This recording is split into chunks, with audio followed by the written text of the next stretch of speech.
अस्सलाम वालेकुम, मुझे कैसे हैं सब लोग? होप सो सब ठीक होंगे। आज हम फर्स्ट ईयर की chemistry according to new syllabus chapter 1 का टॉपिक देखेंगे, trends in bonding in oxides and chlorides of period 3 के पीरियोडिक टेबल में जो तीसरा पीरियड है उसमें हमारे पास अगर उन एलिमेंट्स के ऑक्साइड्स और क्लोराइड्स के बारे में देखें तो उनका हम देखेंगे बिहेवियर के, आइदर वो एसिडिक है या बेसिक है या किस तरह से वो आपका उनमें जो ट्रेंड है वो पाया जा रहा है। हमने ना पीरियोडिक टेबल के बारे में पढ़ा था कि अभी तक जितने एलिमेंट्स डिस्कवर हुए हैं उनको एक ही जगह पे रखा गया है और इसमें ये जो हॉरिजॉन्टल रोज थी मुझे इनको पीरियड्स का नाम दिया गया था। आज हम तीसरे पीरियड के बारे में पढ़ेंगे। ये जो तीसरी हॉरिजॉन्टल रो है, तीसरे पीरियड में जितने एलिमेंट्स हैं इनके बारे में पढ़ेंगे कि इनके बिहेवियर क्या है, इनका ट्रेंड क्या है। अच्छा, पीरियड में जो हमारे पास लेफ्ट साइड पे होते हैं ये यूजुअली मेटल्स होती हैं और जो राइट साइड पे होती है ना ये नॉन मेटल्स होती हैं।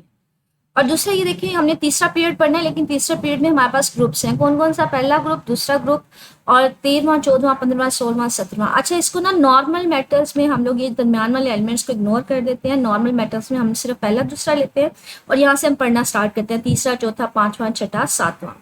अच्छा, ये नॉर्मल मेटल्स में हम लोग ट्रेंड देखेंगे। नॉर्मल मेटल्स में हमने तीसरा पीरियड लेना है और उसमें मेटल्स का हमने उसमें एलिमेंट्स का हमने ट्रेंड देखना है। तो उस चीज़ को देखते हैं, हमने ट्रेंड देखना है। ऑक्साइड्स मतलब तीसरे पीरियोडिक टेबल में जितने एलिमेंट्स हैं उनके हम ऑक्साइड्स और क्लोराइड्स को पढ़ेंगे और उनका ट्रेंड देखेंगे कि वो आइदर आपको एसिडिक बिहेवियर देते हैं या बेसिक देते हैं। तो यहाँ पे स्टार्ट यही कह रहा है, कहते हैं हमारे पास जो ऑक्साइड्स होते हैं पहला, दूसरा और तीसरा group have more ionic character के तीसरे पीरियड में जो पहले, दूसरे और तीसरे ग्रुप के एलिमेंट्स हैं वो हमारे पास आयनिक होंगे। फॉर एग्जाम्पल ये देखिए, हमारे पास तीसरा पीरियड ये वाला था, अब तीसरे पीरियड में वो कह रहे हैं हमारे पास पहला ग्रुप, दूसरा ग्रुप और तीसरा ग्रुप जो है हमारे पास मतलब सोडियम, मैग्नीशियम, एल्यूमिनियम आपको क्या देंगे? आयनिक करेक्टर देंगे। अच्छा, आयनिक या कोवलेंट हमारे पास किस बेस पे डिसाइड होता है वो हम देखते हैं। किसी भी एटम को हम स्टेबल कब कहते हैं? जब उसके बाहर वाले शेल में ना 8 इलेक्ट्रॉन्स होते हैं। तो अगर किसी के पास एक दो इलेक्ट्रॉन है तो उसको अपने पूरे करने के लिए बाकी पूरे करने, फॉर एग्जाम्पल किसी के बाहर वाले शेल में एक इलेक्ट्रॉन है तो उसको 8 पूरे करने के लिए 7 इलेक्ट्रॉन्स लेने पड़ेंगे। तो वो कहते हैं मैंने 7 इलेक्ट्रॉन्स क्या लेने हैं, मैं एक इलेक्ट्रॉन अपना बाहर निकाल देता हूँ। तो अगर किसी के पास 2 हैं तो वो कहता है मैंने क्या 6 मजीद इलेक्ट्रॉन्स लेने हैं तो मैं 2 इलेक्ट्रॉन बाहर निकाल देता हूँ। तो हमारे पास ये डिसाइड हो रहा होता है, ये जो बाहर वाले शेल में इलेक्ट्रॉन्स हैं इनकी बेस के ऊपर डिसाइड हो रहा होता है। फॉर एग्जाम्पल ये देखिए, पहले ग्रुप के एलिमेंट्स है सोडियम में, जब वो ऑक्सीजन के साथ रिएक्शन करती है, ऑक्साइड्स के बारे में हम पढ़ रहे हैं। ऑक्सीजन के पास बच्चे कितने इलेक्ट्रॉन्स हैं? बाहर वाले शेल में 6 इलेक्ट्रॉन्स हैं। तो इसको मजीद मतलब 2 इलेक्ट्रॉन्स चाहिए अपना ऑक्टेट पूरा करने के लिए। लेकिन सोडियम के पास तो एक एक ही है, तो वो ट्राई करते हैं कि उनको मजीद, बजाय इसके कि वो 7 मजीद इलेक्ट्रॉन्स दें, वो अपना इलेक्ट्रॉन दे देते हैं ऑक्सीजन को, ये भी अपना इलेक्ट्रॉन ऑक्सीजन को दे देगा। तो इस केस में जो हमारे पास मेटल ऑक्साइड्स बनते हैं, मतलब सोडियम और ऑक्सीजन के साथ दरमियान जो बॉन्ड बनता है वो आयनिक बॉन्ड होता है। आयनिक बॉन्ड क्या होता है? जिसमें एक एटम अपना इलेक्ट्रॉन दे रहा होता है और दूसरा इलेक्ट्रॉन्स ले रहा होता है। कि सोडियम के पास ऑलरेडी बाहर वाले शेल में सिर्फ एक एक इलेक्ट्रॉन, बाहर वाले शेल में एक इलेक्ट्रॉन ही था। अगर उसने ऑक्टेट पूरा करना था उसको 7 मजीद चाहिए थे, तो उसने कहा मैं क्या करता हूँ, एक इलेक्ट्रॉन लूज ही कर देता हूँ। तो वो एक इलेक्ट्रॉन ऑक्सीजन को दे देता है, ये भी सोडियम जो है वो इलेक्ट्रॉन ऑक्सीजन को दे देगा। तो हम कहते हैं यहाँ पे आयनिक बॉन्ड बन रहा होता है। हमारे पास जो मेटल्स होती हैं वो जब ऑक्सीजन के साथ रिएक्शन करती हैं तो वो हमारे पास क्या बनाती है? बॉन्ड बनाती है, आयनिक बॉन्ड बनाती है। ये हमारे पास जो ग्रुप नंबर होता है ना बच्चे, ये बेसिकली बता रहा होता है बाहर वाले शेल में इलेक्ट्रॉन्स की तादाद बता रहा होता है। तो पहला ग्रुप है तो इसके बाहर वाले शेल में एक ही इलेक्ट्रॉन होगा, तो बजाय इसके कि वो 7 इलेक्ट्रॉन्स मजीद ले, वो अपना एक इलेक्ट्रॉन भी लूज कर देगा, मतलब इलेक्ट्रॉन दे देगा, तो आयनिक बॉन्ड बनाएगा। इसी तरह से ये जो सेकंड ग्रुप है हमारे पास, इसके बाहर वाले शेल में 2 इलेक्ट्रॉन्स होंगे, तो अगर इसने भी बॉन्डिंग किसी के साथ करनी है तो ये भी क्या करेगा? अपने 2 इलेक्ट्रॉन्स दे देगा, बजाय इसके कि वो मजीद 6 इलेक्ट्रॉन्स ले, तो ये भी आयनिक बॉन्ड बनाएगा। एल्यूमिनियम में इसके बाहर वाले शेल में 3 इलेक्ट्रॉन्स होते हैं, बजाय इसके भी ये भी 5 इलेक्ट्रॉन्स मजीद ले, तो ये भी अपने 3 इलेक्ट्रॉन क्या करेगा? रिलीज कर देगा। तो ये जो हमारे पास मेटल्स हैं ये कौन सा बॉन्ड बनाती हैं? ये आयनिक बनाती है।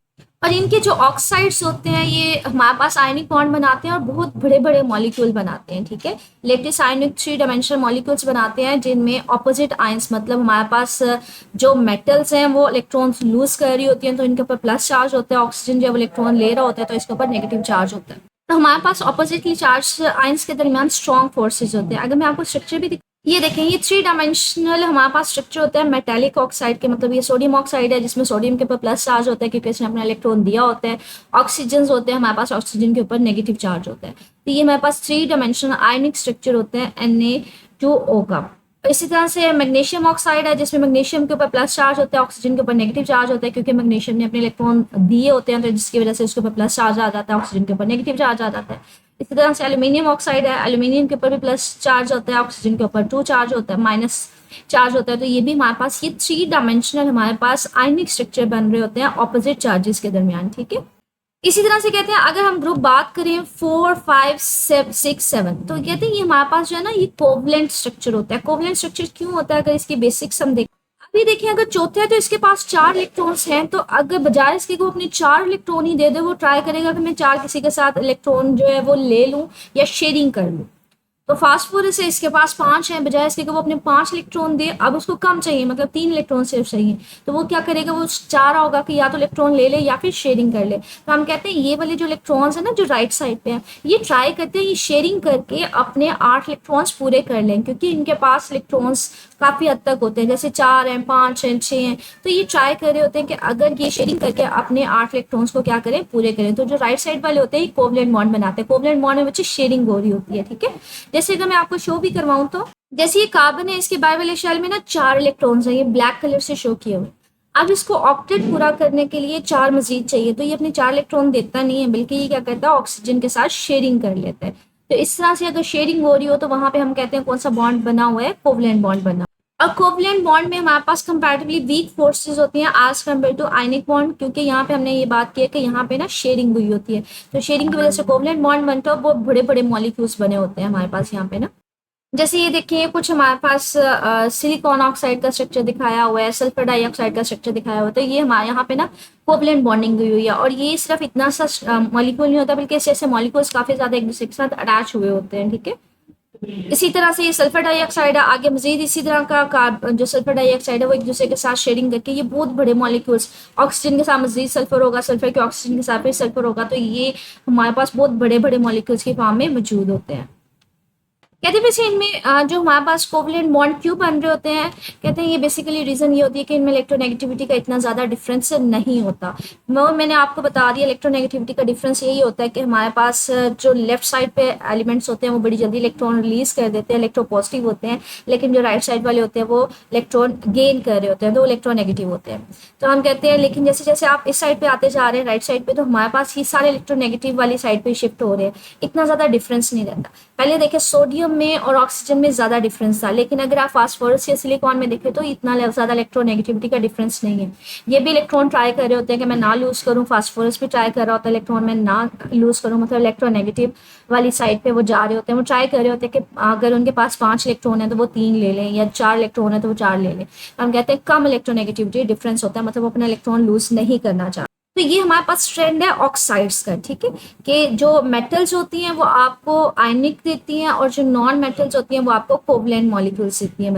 ये ऑक्साइड्स की बात की थी, अब क्लोराइड्स को समराइज कर रहे हैं। कहते हैं सिमिलरली ऑक्साइड्स की तरह ना हमारे पास जो थर्ड पीरियड के एलिमेंट्स के जो क्लोराइड्स हैं, जिसमें स्पेसिफिकली देखें हम पहला, दूसरा, तीसरा ग्रुप है, इनके जो क्लोराइड्स हैं ये आयनिक होते हैं। क्लोराइड्स की बात हो रही है कि वो भी आयनिक होते हैं। और अगर क्लोराइड्स बात करें नॉन मेटल्स की, तो वो कहते हैं वो हमारे पास क्या होते हैं, वो कोवलेंट होते हैं। कि हमारे पास जो नॉन मेटल्स हैं जिसमें हमारे पास कौन कौन सा ग्रुप आ जाएगा, चौथा, पांचवा, छठा और सातवां आ जाएगा, ये सारे कोवलेंट होते हैं। चाहे क्लोराइड्स हैं चाहे ऑक्साइड्स हैं, जो पहली 3 ग्रुप्स के एलिमेंट्स है पीरियोडिक टेबल में वो आयनिक बिहेवियर देते हैं और वो कोवलेंट बिहेवियर देते हैं, कोवलेंट बॉन्ड बनाते हैं। और वो बेसिकली ये दोनों क्यों डिफरेंस आ क्यों रहा होता है, वो इलेक्ट्रोनेगेटिविटी डिफरेंस की वजह से ही आ रहा होता है। वही जो मैंने आपको बात बताई है कि जो राइट लेफ्ट साइड पे होते हैं इजीली इनके बाहर वाले शेल में 1 या 2 इलेक्ट्रॉन्स होते हैं, वो इजीली रिलीज करना शुरू हो जाते हैं। लेकिन जैसे जैसे हम आगे जा रहे होते हैं राइट साइड पे, तो इलेक्ट्रॉन वो रिलीज नहीं करना चाह रहे होते हैं, वो इलेक्ट्रोनेगेटिव वाली साइड पे जाना चाह रहे होते हैं, मतलब वो चाह रहे होते हैं कि इलेक्ट्रॉन ले ले। तो हम कहते हैं इलेक्ट्रोनेगेटिविटी डिफरेंस कम होता जाता है जैसे हम राइट साइड पे जाते जाते हैं ऑक्सीजन के साथ। तो इसलिए ऑक्साइड्स की बात करें तो हमारे पास जो पहला, दूसरा, तीसरा ग्रुप होगा, मतलब तीसरे पीरियड की बात है, और ग्रुप पहला, दूसरा, तीसरा मतलब सोडियम, मैग्नीशियम, एल्यूमिनियम ये सारे आयनिक होंगे, और चौथे से लेके 7वें तक हमारे पास क्या होंगे, हमारे पास कोवलेंट होंगे। तो ये नॉर्मल मेटल्स की बात हो रही है तो इनको इग्नोर करें, इसलिए इसको तीसरा, चौथा, पांचवा, छठा, सातवां पढ़ा जा रहा है, ठीक है। Between halogens and the other atom, वो यहाँ पे यही बात करें हम। इलेक्ट्रोनेगेटिविटी जो हमारे पास ट्रेंड होता है ना, ये जो सातवें ग्रुप के एलिमेंट्स होते हैं इनको हैलोजेंस बोलते हैं। इनका सबसे मैक्सिमम होता है क्योंकि इनके पास 7 इलेक्ट्रॉन्स होते हैं, इन्होंने एक इलेक्ट्रॉन ज्यादा लेना होता है, तो इलेक्ट्रॉन को बड़ी कोशिश के साथ खींचते हैं, तो हम कहते हैं ये हाईली इलेक्ट्रोनेगेटिव होते हैं। तो जैसे हम लेफ्ट से राइट साइड पे जाते हैं इलेक्ट्रोनेगेटिविटी बढ़ती जाती है, ठीक है। तो लेफ्ट साइड वाले इलेक्ट्रॉन्स इजी रिलीज करते हैं, लेकिन जैसे जैसे हम लोग राइट साइड पे जा रहे होते हैं, हम इलेक्ट्रॉन रिलीज नहीं करना चाह रहे होते, कम इलेक्ट्रोपॉजिटिव होते हैं हम, या we can say that electronegative ज्यादा होते जाते हैं। तो इलेक्ट्रोनेगेटिविटी जो डिफरेंस है ऑक्सीजन के साथ वो कम होता जाता है, मतलब इलेक्ट्रॉन नहीं देना चाह रहे होते, वो फिर शेयरिंग वाली साइड पे आ जाते हैं, तो हम कहते हैं वो कोवलेंट बॉन्ड बनाना शुरू हो जाते हैं, ठीक है। आगे हमारा क्लासिफिकेशन है ऑक्साइड्स के। ऑक्साइड्स को अगर हम क्लासीफाई करें, जो हमारे पास कह लें थर्ड पीरियड के एलिमेंट्स के जो ऑक्साइड्स हैं उन सबको क्लासीफाई करें, एसिडिक कौन से होते हैं, बेसिक कौन से होते हैं, न्यूट्रल कौन से होते हैं, तो वो इस लिहाज से क्लासिफिकेशन है। तो यहाँ पे ऑक्साइड्स के बारे में पहले जनरल से इन्फॉर्मेशन दी हुई है। कहते हैं जो ऑक्साइड्स हैं वो होते क्या हैं, आप बाइनरी कंपाउंड्स हैं, मतलब इसमें दो चीज़ें होती हैं, एक एलिमेंट और दूसरा ऑक्सीजन, ठीक है। Formed by the reaction of oxygen with other element, मतलब इसमें दो चीज़ें होती हैं। बाइनरी का मतलब है दो चीज़ों के कम्बिनेशन से बनता है, किस किस के, ऑक्सीजन के, और दूसरा वो जो तीसरे पीरियड के एलिमेंट्स के साथ कम्बिनेशन करे। कहते हैं जो ऑक्साइड्स हैं इसको यूजुअली तीन क्लासिफाई किया जाता है। कौन कौन सी क्लास में हमारे पास, न्यूट्रल, एम्फोटेरिक, बेसिक, एसिडिक, ये चार टाइप्स हैं जिसमें आप क्लासिफाई करते हैं एलिमेंट्स को।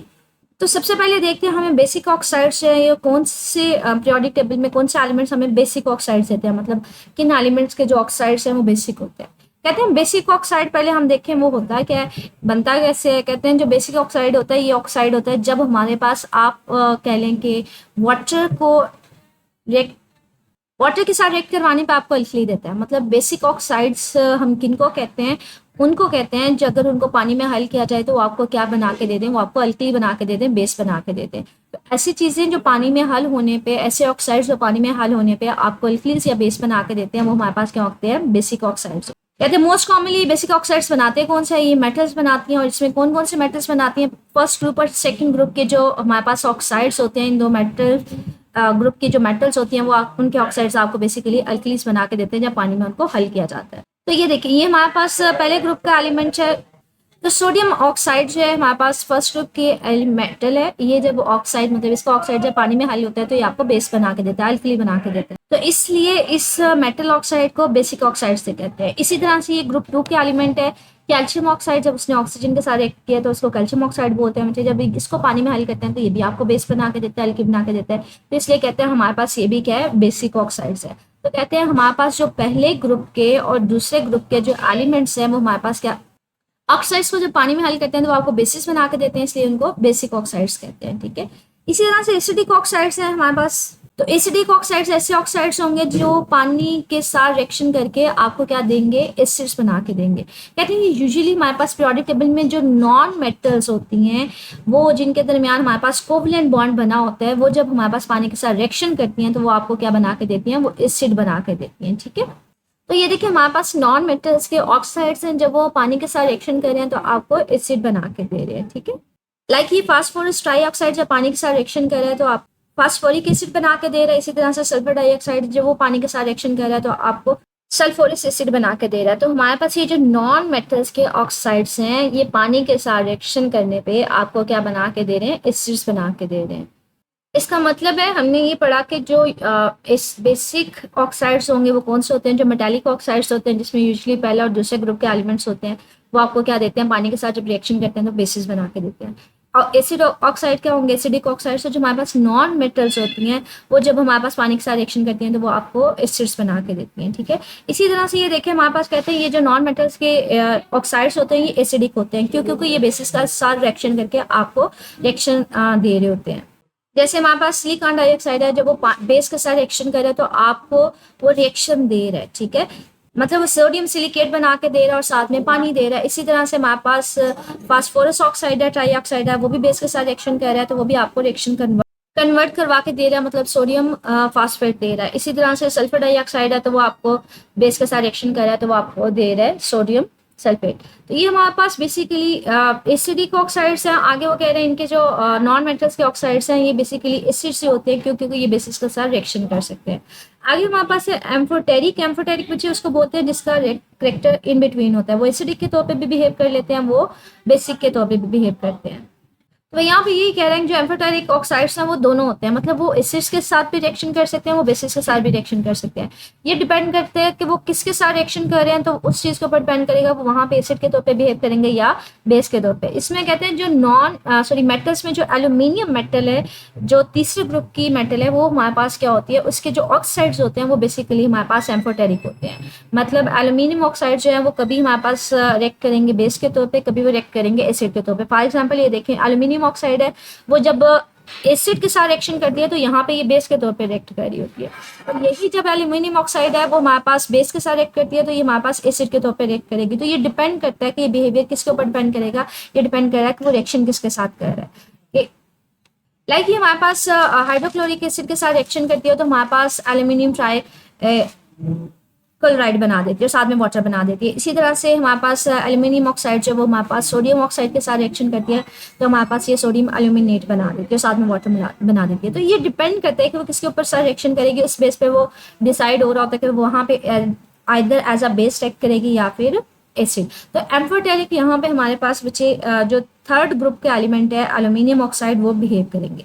हमने ये बात की थी कि हमारे पास ऑक्साइड 4 टाइप्स के होते हैं हमारे पास, आइदर ये बेसिक होते हैं, एसिडिक होते हैं, एम्फोटेरिक होते हैं। इन सब के बारे में तो हमने पढ़ लिया। अच्छा, हमने ना न्यूट्रल के बारे में नहीं पढ़ा। न्यूट्रल हमारे पास कुछ ऑक्साइड्स न्यूट्रल भी होते हैं, मतलब वो ना एसिडिक होंगे, ना बेसिक होंगे, ना एम्फोटेरिक होंगे, न्यूट्रल होते हैं। तो यहाँ पे थर्ड पीरियड में फिलहाल बेसिकली कोई जो ऑक्साइड है वो न्यूट्रल नहीं है, तो इसलिए हमने इसको डिस्कस नहीं किया। अब क्लोराइड्स को देखते हैं।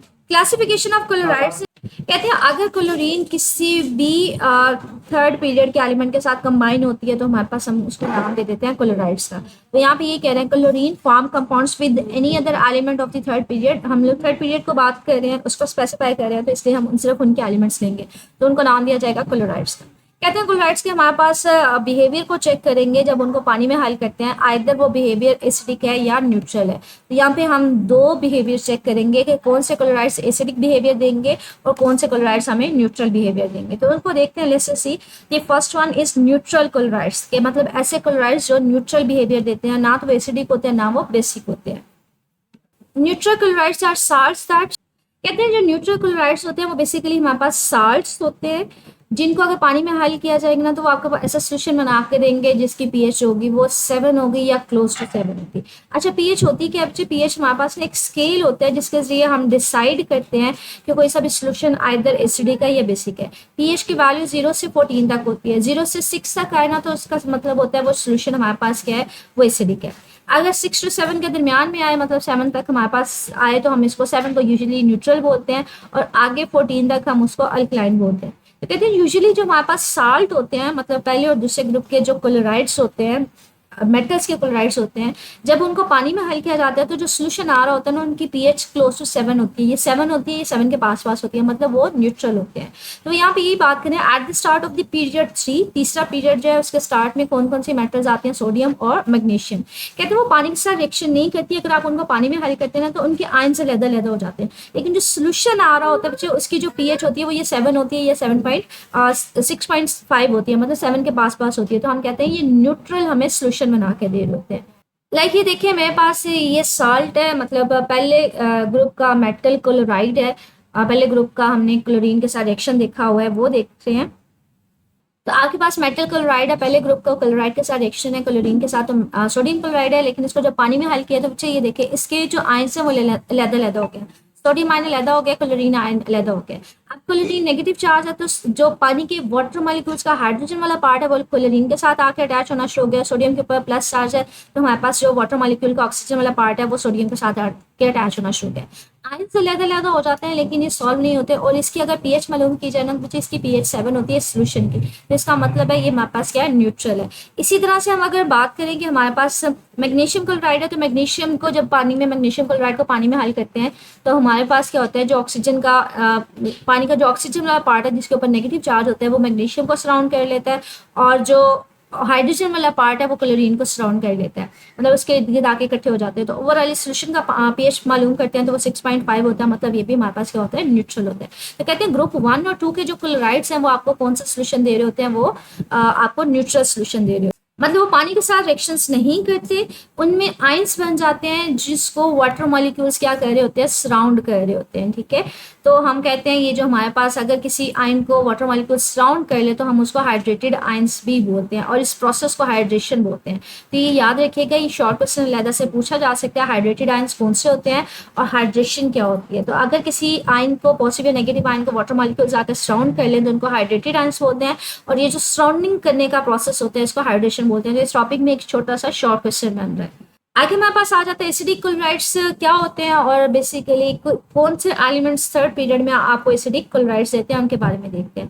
कहते हैं अगर आपके पास थर्ड पीरियड में हम मूव करें एल्यूमिनियम से लेके सल्फर तक, जो सारे के सारे क्लोराइड्स हैं वो आपको क्या देते हैं, एसिडिक सोल्यूशन देते हैं। मतलब अगर उनको पानी में हल कर दिया जाएगा तो वो आपके पास उस पानी का जो पीएच आएगी वो हमारे पास क्या होगी, 7 से लेस होगी। तो मैंने आपको पीएच स्केल अभी दिखाया था कि अगर पीएच जो है 7 से लेस हो, मतलब 0 से 6 तक हो, तो उसका मतलब होता है वो हमारे पास क्या है, एसिडिक है।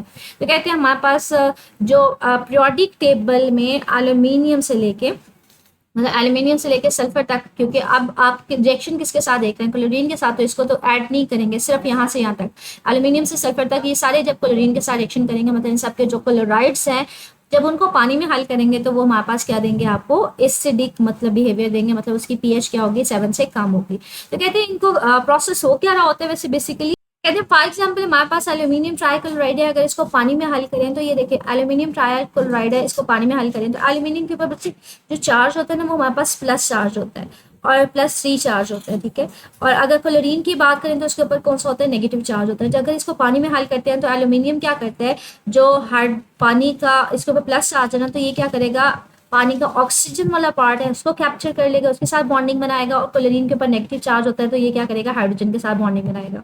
तो ये आपके पास ये देखिए एल्यूमिनियम ने ऑक्सीजन के साथ एक्शन करना शुरू कर दिया, हाइड्रोक्साइड के साथ एक्शन करना शुरू कर दिया, और हमारे पास क्लोरीन ने हाइड्रोजन को कैप्चर कर लिया। तो जब हमारे पास एल्यूमिनियम ट्राइक्लोराइड ने पानी के साथ रिएक्शन किया तो हमारे पास रिजल्ट में एक स्ट्रॉन्ग एसिड बन रहा है, तो हमने कहा ये हमारे पास क्या है, एसिडिक करेक्टर है। इसी तरह से एग्जांपल है एसिडिक क्लोराइड की कि हमारे पास सिलिकॉन टेट्राक्लोराइड है, जब ये पानी के साथ रिएक्शन करता है तो इसमें भी देखें हमारे पास स्ट्रॉन्ग एसिड बन रहा है। इसी तरह से फास्फोरस ट्राइक्लोराइड है, वो पानी के साथ रिएक्शन कर रहा है तब भी हमारे पास स्ट्रॉन्ग एसिड बन रहा है। तो ये हमारे पास रिएक्शन पे आपके पास यहाँ पे ना पानी के साथ सॉल्युबल हो जाते हैं, पानी के साथ रिएक्शन करना शुरू हो जाते हैं, यहाँ पे सेपरेट आयंस नहीं रहते और स्ट्रॉन्ग एसिड्स बना रहे होते हैं, इसलिए इनको एसिडिक क्लोराइड्स बोला जाता है। अच्छा, यहाँ पे एक हाइड्रोलिसिस की टर्म इस्तेमाल हो रही है बच्चे। हाइड्रोलिसिस होता है कि अगर किसी एलिमेंट को आप पानी में मतलब हल कर देते हो, वो सॉल्युबल होकर आपको रिएक्शन दे देता है, तो हम कहते हैं हाइड्रोलिसिस। तो यहाँ पे ये देखिए एल्यूमिनियम ट्राइक्लोराइड था, इसको पानी में हल किया तो एल्यूमिनियम जो ट्राइक्लोराइड है वो पानी के साथ रिएक्शन करके आपको एल्यूमिनियम हाइड्रोक्साइड और साथ में सल्फ्यूरिक एसिड दे रहा है। तो हम कहते हैं यहाँ पे रिएक्शन हो रहा है कि एल्यूमिनियम ट्राइक्लोराइड जो में से जो एल्यूमिनियम था वो हाइड्रेटेड था, मतलब वो पानी के साथ उसने रिएक्शन किया, वाटर मॉलिक्यूल्स को कहा है कि वो हाइड्रोजन पार्ट निकाल दे, सिर्फ ऑक्सीजन के साथ रिएक्शन करके, मतलब H2 है ना, तो एक हाइड्रोजन निकाल देता है और हाइड्रोक्साइड के साथ रिएक्शन कर जाता है। तो हम कहते हैं ये जो प्रोसेस है इसको हाइड्रोलिसिस बोल देते हैं। ठीक है, और हमारे पास एट द एंड सोल्यूशन क्या आ रहा है, एसिडिक आ रहा है। तो ये हमने बेसिकली इस पूरे टॉपिक में हमने ये पढ़ा है, क्लासिफाई किया है थर्ड पीरियड के ऑक्साइड्स को और क्लोराइड्स को, कि कौन से एसिडिक होते हैं, कौन से बेसिक होते हैं, और इस लिहाज से इसकी कैटेगराइजेशन की है, कैटेगराइज किया बेसिकली। अगर इसको ऑक्साइड्स को एसिड बेस के लिहाज से समराइज किया जाए तो ये हमने देखा था कि जो मेटालिक ऑक्साइड्स होते हैं यूजुअली पहले और दूसरे ग्रुप के, हमारे पास जो मेटल्स होती हैं उनके ऑक्साइड्स होते हैं वो बेसिक से होते हैं। क्यों? क्योंकि जब इनको पानी के साथ रिएक्शन करवाया जाता है सोडियम ऑक्साइड को या मैग्नीशियम ऑक्साइड को, ये आपको बेस बना के दे देते हैं। एल्यूमिनियम ऑक्साइड है, ये एलिमेंटेरिक होता है, ये करेगा तो ये बेस के तौर पे बिहेव करेगा, ये बेस के साथ एक्ट करेगा तो ये एसिड के तौर पे बिहेव करेगा। और ये जो नॉन मेटल्स हैं ये सारी की सारी एसिडिक होती हैं। क्यों? क्योंकि ये पानी के साथ रिएक्शन करके आपको एसिड्स बना के दे रही होती हैं। और क्लोराइड्स को तो क्लासिफाई सिर्फ दो में किया गया, न्यूट्रल में और एसिडिक में। कि हमारे पास न्यूट्रल क्लोराइड्स हमारे पास यूजुअली कह लें कि पहले और दूसरे ग्रुप के एलिमेंट्स होते हैं, और एसिडिक होते हैं तीसरे से लेके हमारे पास छठे तक के। ठीक है, न्यूट्रल क्लोराइड्स पानी में हल होने पर जो सोल्यूशन देते हैं उनकी जो पीएच होती है वो 7 होती है, क्लोज टू 7 होती है। इनकी जो पीएच होती है वो लेस देन 7 होती है।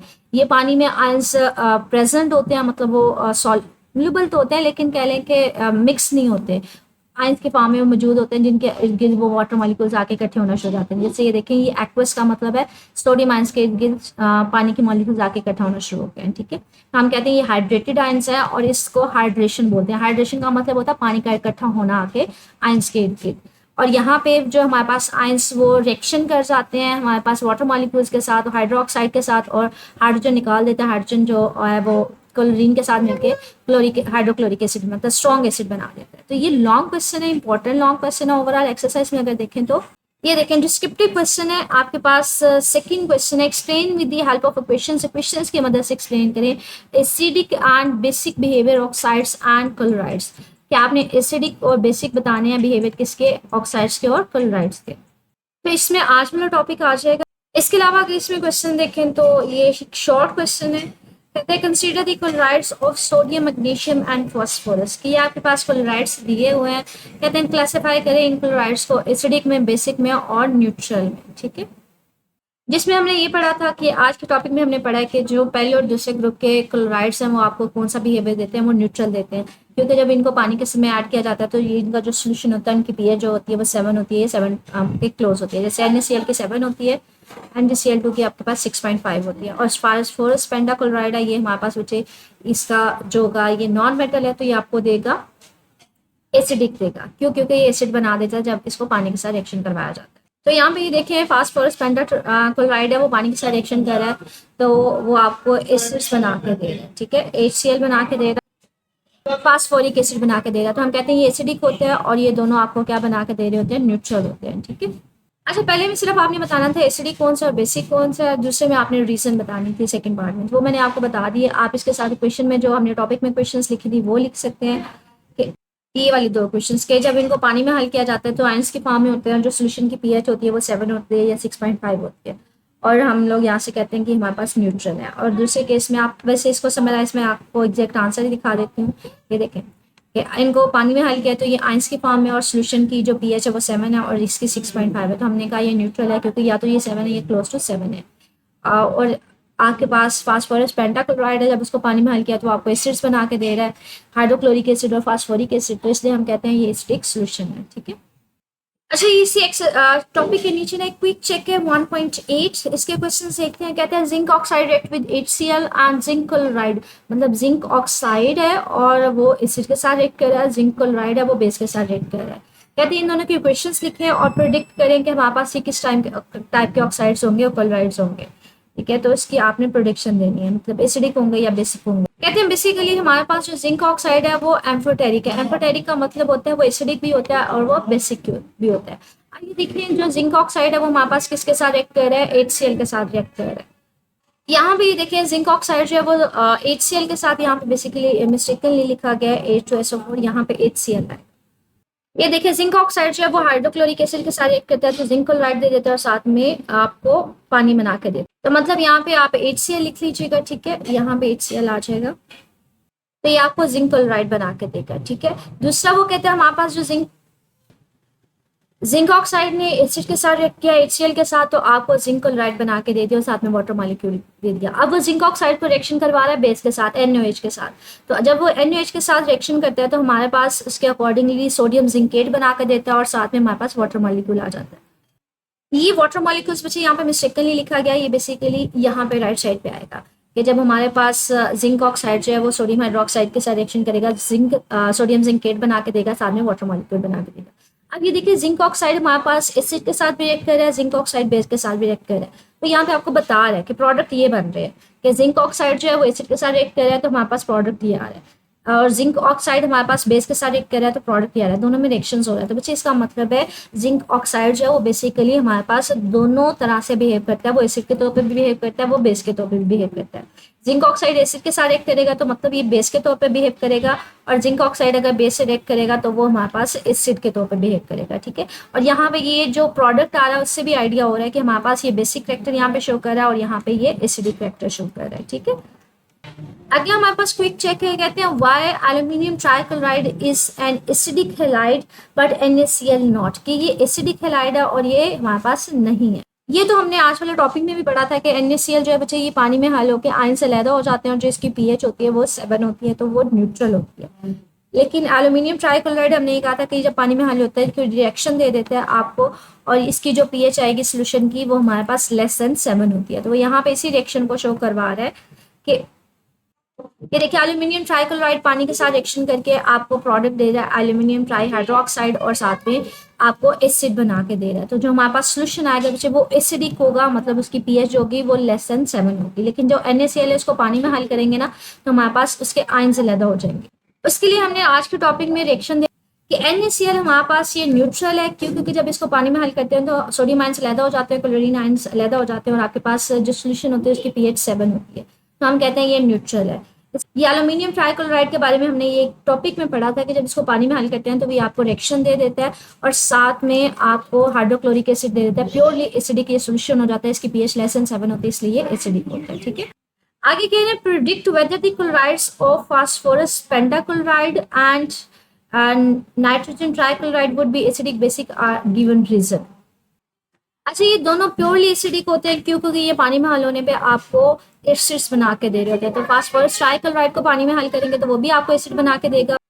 इसी तरह से आपके पास नाइट्रोजन ट्राइक्लोराइड है, वो भी पानी के साथ रिएक्शन करके आपको प्योरली एसिडिक सोल्यूशन दे रहा होता है, हाइपोक्लोरिक एसिड दे रहा होता है। तो हम कहते हैं इसलिए दोनों का जो सोल्यूशन होगा वो एसिडिक होगा। ठीक है, आगे हमारे पास क्वेश्चन है, कहते हैं would sulphur dioxide and diphosphorus pentoxide जो है वो रिएक्ट करेगा HCl के साथ, सल्फ्यूरिक एसिड के साथ, या फिर बेस के साथ। तो आपने रिएक्शन प्रेडिक्ट करना है किसमें से, इन तीनों में से किसके साथ रिएक्शन करेंगे ये दोनों।